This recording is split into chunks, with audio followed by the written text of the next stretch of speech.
Hey everyone, Shawn Clement here for Golf WRX at the magnificent Royal Quebec Golf Club. And for Wisdom in Golf, of course. Now, today we're going to be talking about how the unwinding of the swing happens and where you should be, and an amazing drill to help you find your bearings as far as getting the maximum compression, maximum club speed, and obviously the maximum accuracy for each one of your shots. And that is how to stay more centered throughout the swing. Now, just to remind you of what a good kinetic chain looks like, because everything, as you're going to see, is going to depend on how you unwind around your lead leg. So if I'm skipping a stone on water, notice how everything bolts around that lead leg as I'm going through. If I'm throwing a frisbee in that direction, a little bit of Happy Gilmore style or Padraig Harrington style, see how I'm using that nice slinging effect. I'm just stepping into that frisbee throw. If I'm waiting for a nice pitch and that ball's coming, you'll notice there's a nice step into it. And you notice as I'm stepping into it, everything is being lifted in the back so that everything gets caught. You know, when you say Hogan used to catch his backswing with his leg work, or with his initiating the downswing with his legs before the backswing completed itself. Well, that's called the kinetic chain. It's something we get for free as human beings, okay? So I'm going to be doing the same thing in the golf swing. I could do a little step drill and half Happy Gilmore. So if I'm doing my normal golf swing, if my target is over there and I'm releasing myself into my target, well, I'm going to have a tendency to very much get that kind of an action. So here's my normal 7-iron here. We've got 179 carry, between 175 and 180 carry. My club speed right there was almost 96 miles an hour. My impact was pretty decent, right? My approach coming into the shot, there's my stock draw. It's a little bit from the inside. So everything's pretty much happening the way it should be. So if we look at on a one-leg basis, if I only had one leg and I was swinging around that one leg, the preferred one would be that lead leg. So I'm going to get solidly planted on the inside of that lead leg, and I'm going to go ahead and make a nice positive whip through this ball. So notice my carry was very, very similar, if not the same, and sometimes it's a little bit higher. So 178 carry, but look at my club speed, 99 miles an hour. I just picked up another 4 miles an hour, and my impact was just a little bit toward the heel. So notice that? A little bit toward the heel there. I was a little close to it, but my jump and club head speed was a good 4 miles per hour. So that means, well struck, I stand to get a little bit more distance out of that. Let's try one more. Make sure we got that reading. Nice solid address position and balance. Gather. Give it a nice whip. Woo! Carry 184. 195 total on one leg. How about that? So a little bit toward the heel, fine. See that? 100 miles per hour club head speed with a 7-iron on one leg. So I'm getting a much tighter radius in that shot.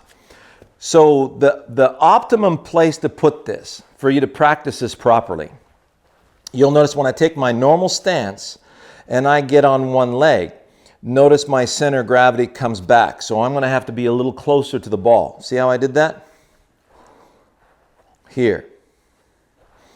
Now, ball position. If I play the ball too far forward, it feels like when I go after it, I'm gonna have a tendency to lose my balance. So that ball's got to be inside the foot. There we go. And notice when this foot's back here, I'm just balancing on the inside of the tiptoe of that trail leg. Looking on this side. So my trail leg is just hanging there from the hip joint. Top of the backswing, still hanging from the hip. Coming down through impact, still hanging from the hip. And then it's just going to hang from the hip in my finish as well. So if my right foot is too wide, it'll tend to pull my center of gravity off my front leg as I go into my backswing.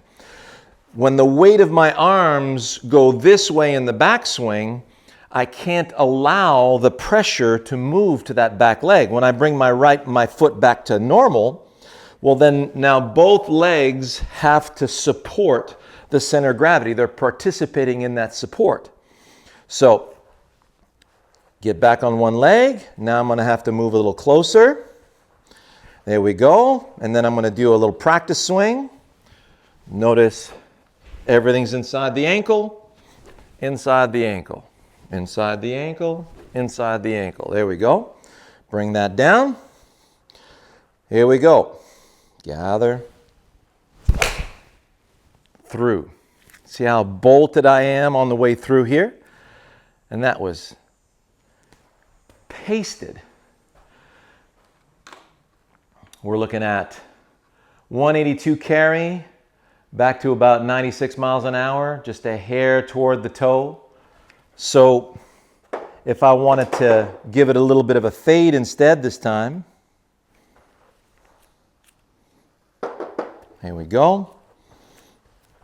Play it inside, aim a little more left. Gather.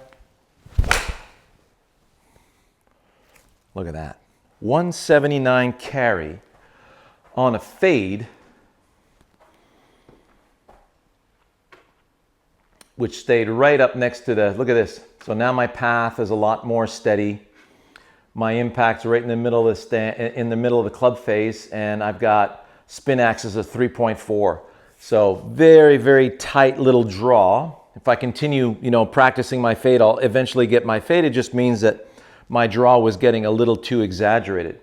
So if I start moving too laterally in my swing, I'm actually slowing down the club head speed. Because my center is moving all over the place, I can't get a proper G-force going in my swing. So if I have a ball on a string, here's a perfect way to look at it. So imagine where I'm holding the ball is my sternal notch, and the string is my arms and my club shaft, and the ball is my club head. The steadier this is, the faster it goes. The wider it is, the slower it goes. See, as I widen the arc, it gets much tighter and much faster when I've got a tighter radius. Radius of gyration is what I heard a while back. So, inside, inside, inside. So if I stay nicely inside the feet and I'm looking for that beautiful, so if I go from here, starter right there, nice step, and everything now revolves around that leg on the downswing, I'm going to get a very nice velocity and a very accurate shot.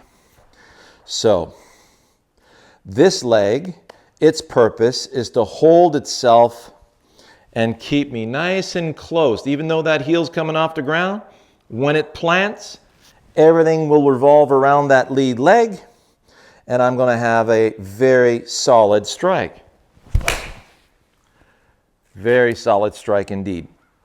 So 175, there's my stock 7-iron. 175 carry, just a smidge toward the toe. And there's where you want to put your attention, is on how that lead leg stabilizes your swing, and the whole downswing should feel like it's unwinding around that lead leg.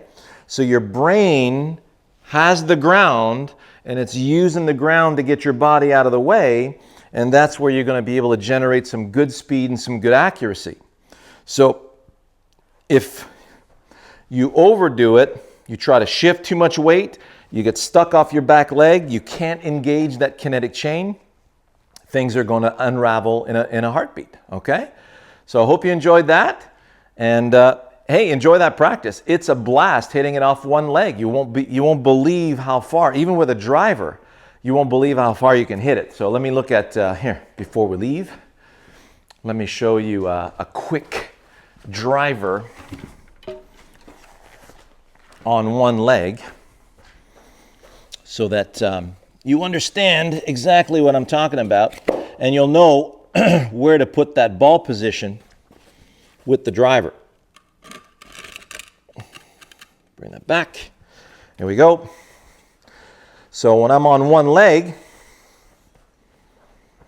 there, I want to feel like I'm catching that sucker slightly on the way up. I'm going to hit that nice little fade.